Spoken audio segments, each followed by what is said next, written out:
Your life experience, good or bad, is a gift when you share it with others.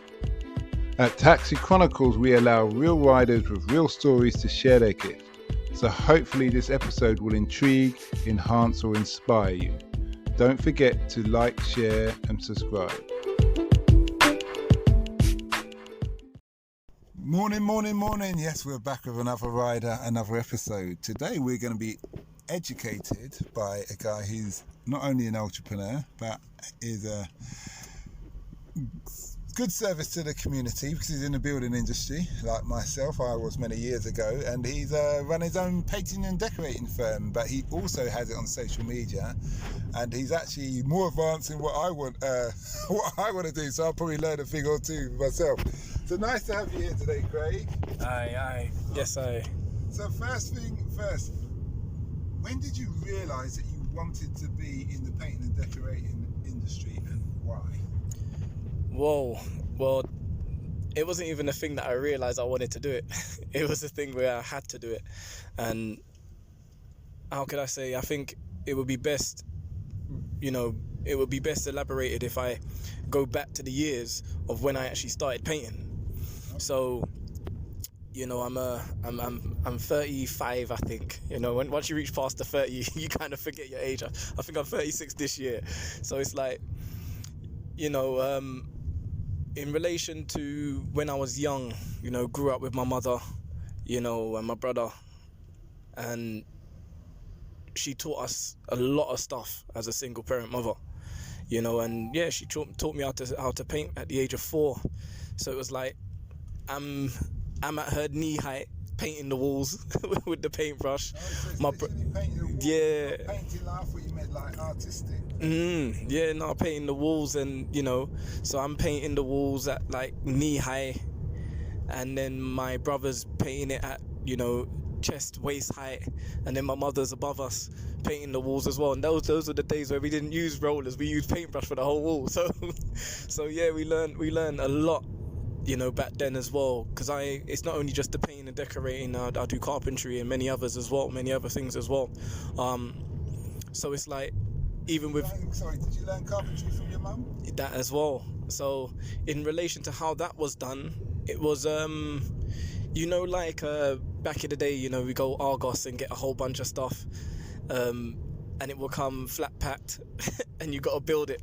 So what Mumsy used to do is she used to just take all the stuff out of the boxes. My brother and I, we used to take all the stuff out of the boxes. She'll take the instructions and she'll tear it up, and she says, this was created by someone without instructions, so we can do the same. You see, so with those teachings there, it taught I to use common sense as well in relation to the build and everything else. And that was when the journey began. However, when I started the company, it was actually 2019. I became a single father then, and my son, he now was in full-time school. So because he's in full-time school, it was like, wow, it was like the whole world opened up to me, because I had a lot more time on my hands now. And about a month later, after that, I just opened up the company. I've been running businesses for a long time, since I was pretty young, heavily in the music industry as well. So there was a lot of influences growing up, doing different businesses. However, committing to painting and decorating was a life's choice. It was a mature choice, and it was a choice in relation to being able to build something for the family. So the inspiration was there, and it's been since 2019, as I said. So yeah, I think that answered the question. That's very interesting that your mum was a hands-on person with the carpentry and paint, and I can visualise the scenario of you guys painting at different levels. Yeah. Very, very practical and functional. What would you say has been the hardest things that you've had to overcome since you've had your painting and decorating business? I'm a very hands-on person in relation to getting stuff done out there, in relation to like marketing and everything else. So when I first started the company, I just went all in.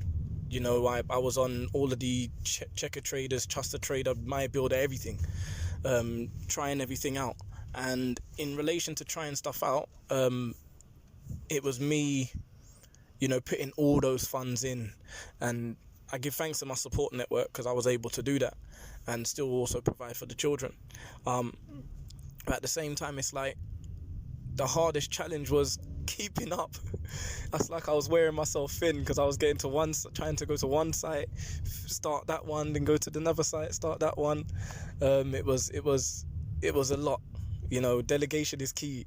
So now, I have a strong team, and I just had to find the solution to that issue. And I'm only one person at that time, so I couldn't wear myself thin in trying to be at more than one site. But it did teach me a lot in relation to timescale. How long it will take me to finish a room, how long it will take me to lay 30 square meters of flooring. You see, so then that also gave me a nice benchmark in relation to how I could delegate the work to others.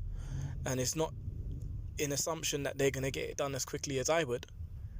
It's more so giving a good guideline. So if it takes me 3 days to do a room, at least I know I can say 3 to 5 days for someone else.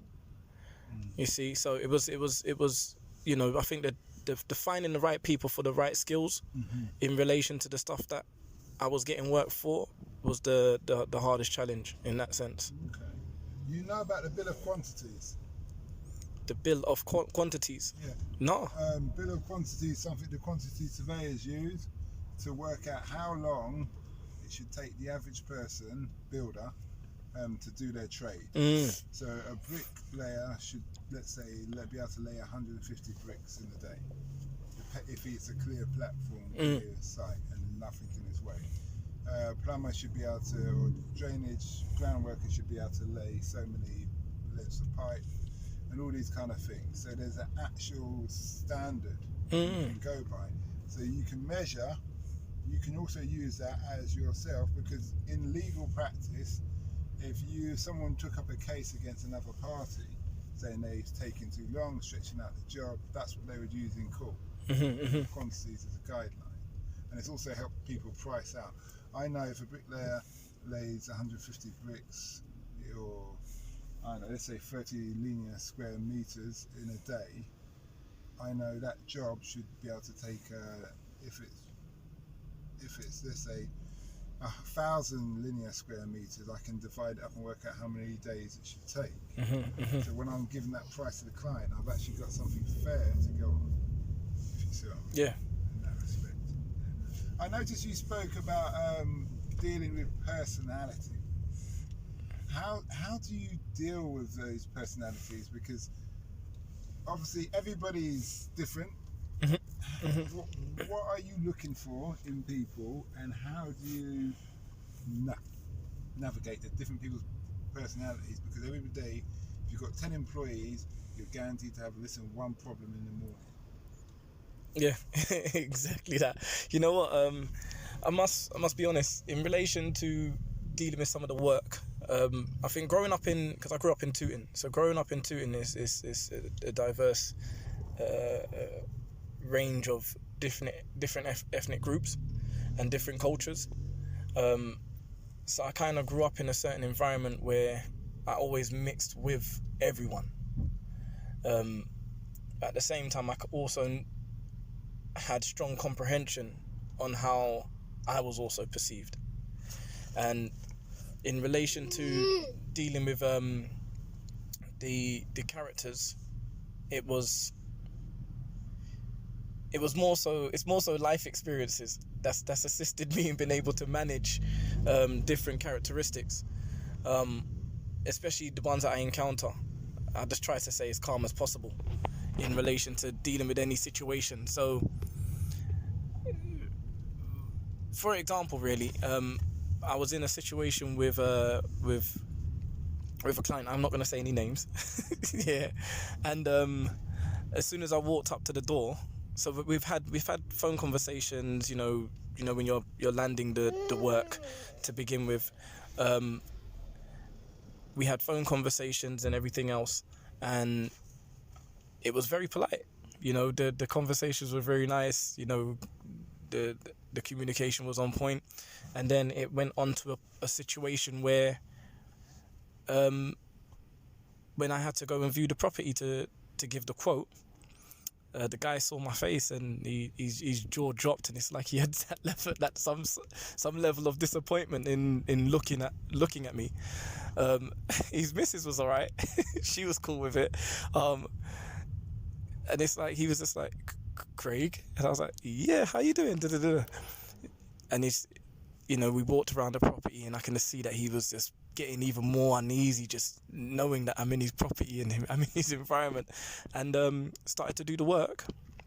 But then I'm able to deal with micromanagements and everything else, but then the ethnic prejudice, so to speak, started to push through, and it just became more and more evident. But in situations like that, I keep calm. I explain to the person how, what I'm observing, and that's it. We keep it as professional as possible. That's the same thing I teach all of, the guys who I have working with me on sites, is just, remain calm, and if you have any issues, just bring it to me. But yeah, if that kind of makes sense in relation to some of the characters we deal with. Yeah. Okay. So when you said you observe and you bring it to his attention, what do you exactly mean? Do you mean you point out that what the client's behaviour is like at the present moment, or? So, I would do it via the office, rather than doing face-to-face confrontation. I would explain to him there and then. I'll just say, it seems like you may feel a little bit uncomfortable due to the way how things are going, rather than making it seem very evident that it's due to the fact that I'm in your property.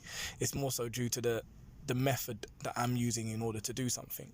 And then via the office will actually explain everything, and there's no in response, there's actually no denial in the action that was observed, if you get what I mean. So the client's not saying, no, you're wrong? Yeah, not at all. Not at all. Okay. But how do they take that kind of email or letter? I have no idea.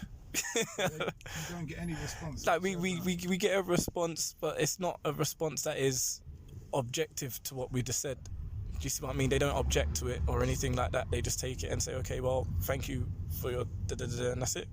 Okay. There have been some people who have, taken it and said, who just don't respond.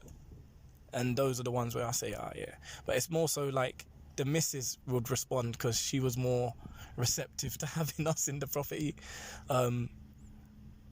But he wasn't the one that actually responded, if you get what I mean. So, yeah. Yeah, I hear you. Okay, that's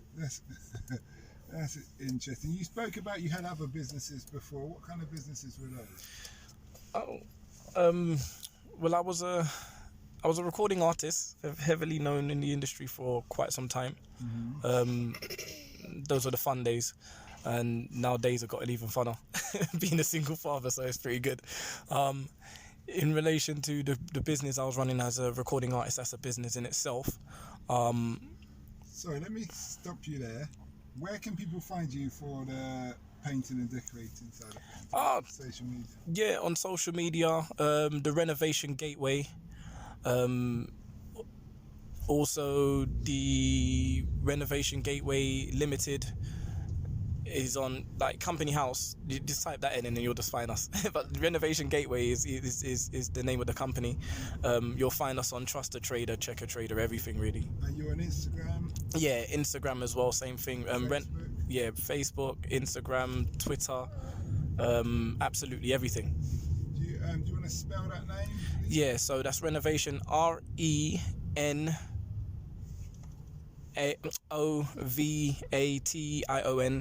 Gateway, GATEWAY. Last question, you've been a great guest. What's the impact you want to have on the world? You know what, I've always said you have to treat people how you want to be treated. So I can't expect the children to be able to grow up in a good environment if I'm not willing to assist in building that environment. So, you know, assisting other parents in being able to find work. You know, I'm actually in a group with fathers who are actually, you know, single fathers, and, you know, always reaching out to them, assisting them in finding work as well, just putting money in their pocket, you know, keeping their mind okay. You know what I mean? Like, keeping your mind active is very important, especially in these times. But yeah, I would say the aim is to assist in building the environment for further generations in a way where it's reflecting upon them, where they don't feel like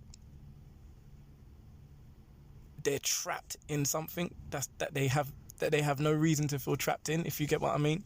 I know that this would reflect differently on different people depending on your mindset, but I always say that, you know, we're not trapped in something other than our minds, and it's for us to really go out of our way to free our state of mind, so then we can actually realize that we're already free.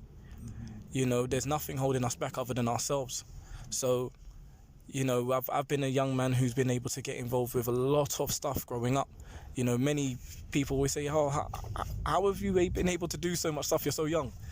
You know, I've had the clothing label, a skateboarding company, you know, heavily involved in the music industry from a young age. Do you see what I mean? So there's a lot that I have done. Recently obtained a few degrees as well. And it's just being able to show, especially my son, showing him that you don't have to go the route that everyone else goes that looks like you. We're always perceived to be in sports or entertainment. And I always say to him, you're not here for people's entertainment, you're here for you. You have to go and find your thing to do. But it don't have to be in entertainment. Don't feel like that you have to go to studio in order to make it in this world. You know, you don't have to play a sport in order to make it in this world. You can use your hands. You can use your mind, use your imagination. Same with my daughter. So, yeah, I just think it's imperative to assist in mending the mindsets of the growth of the youth. If that, yeah, that's the end goal, really. Okay. It's interesting you say about having a purpose on idle minds. Have you ever heard of Hadrian's Wall? No. Hadrian's Wall it's like the Great Wall of China, but the British version. It went it's across North England from the east side to the west, dividing Scotland and England, or the Celts from the Romans. It was built, they say, to keep the Celts out, but really it was built because idle soldiers cause a lot of problem. So if you're not going any further forward, give them a job to do, and it also works a demarcation line, that kind of thing. So yeah, I understand about the idle minds and having a purpose. But thanks a lot for that. No, thank you. And we wish you well. All the best.